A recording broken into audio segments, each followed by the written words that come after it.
You're watching the Seafood News Weekly video brought to you by Foreign Trade Data. Reduce uncertainty, minimize risk, and uncover opportunities with the only website designed exclusively for the seafood import and export community. I'm seafood market reporter Lauren Castiglione. And I'm news assistant Ryan Doyle. In today's top story, a systematic review of 44 different scientific studies since 2000, done by a group of 13 leading dietary scientists, found that children whose mothers ate seafood during pregnancy gained an average of 7.7 IQ points compared to children of mothers who did not eat seafood. 24 studies reported that seafood consumption among mothers was associated with beneficial outcomes to neurocognition on some or all of the tests administered to their children.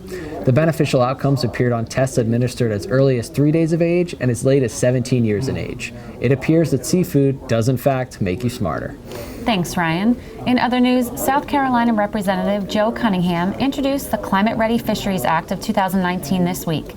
The bill addresses the impacts of climate change on the area's fisheries. The legislation has bipartisan support from representatives from both the East and the West Coasts. Cunningham's bill directs the Government Accountability Office to look at what actions have already been taken by fishery managers, identify information gaps, provide recommendations on how to better adapt fishery management, and prepare fishing industries and communities for the impacts of climate change. It also directs the GAO to make recommendations to Congress on how to enhance the nation's science and management systems to better address climate change. Thanks, Lauren. As the Senate Committee on Commerce, Science, and Transportation considers legislation to encourage more finfish farming in the U.S., Senator Maria Cantwell urged NOAA to better manage aquaculture in the country. Cantwell said that a program of increased offshore aquaculture could pose direct threats to marine ecosystems and directed fisheries if it is poorly managed and underregulated. She highlighted a 2017 spill of 263,000 non-native Atlantic salmon in the state of Washington that devastated local communities.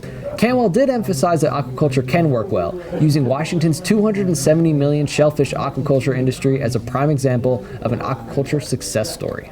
And finally, new preliminary data from the California Cooperative Oceanic Fisheries Investigations have provided further evidence that California's anchovy population is now at record high levels.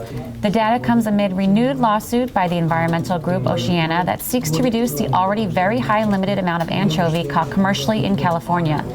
Scientists have found that anchovy undergo large dynamic population swings naturally, even without fishing, and the precautionary fishing limits allowed have not harmed the ecosystem. But despite the latest evidence of anchovy abundance, Oceana is suing to further limit California's anchovy fishery. And that's the guacamole. Be sure to head over to seafoodnews.com or visit the Seafood tab in Comtel for a comprehensive look at the latest market and industry news. And don't forget to listen to a new episode of the Seafood News podcast released on SoundCloud and iTunes every Monday. Thanks for watching.